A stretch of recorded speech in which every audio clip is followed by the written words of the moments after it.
Hey guys, आज मैं आप लोग को एक गाना सुनाने जा रही हूँ। आप लोग बहुत ध्यान से सुनिएगा, बहुत अच्छा गाना है।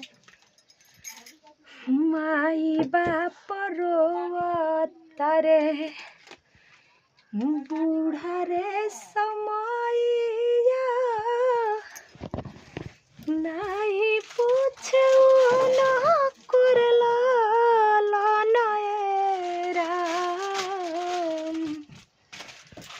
माई बाप रोवता रे बूढ़ा रे समैया, नहीं पूछो ना करला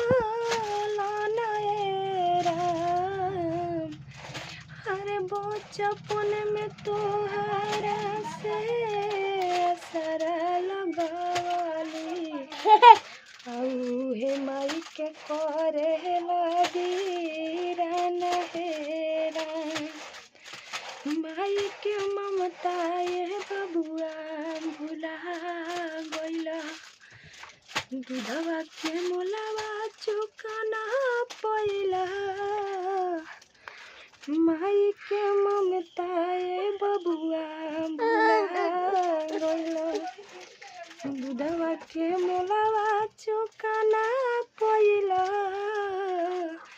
माई के ममता ये बबुआ भुला गइला, अपने त भूखे रही के तोहके खियाइली,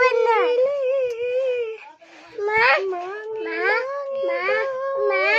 से खाना राम। हर बचपन में तोहरा से सरल गवाली, हे माई के करे लगी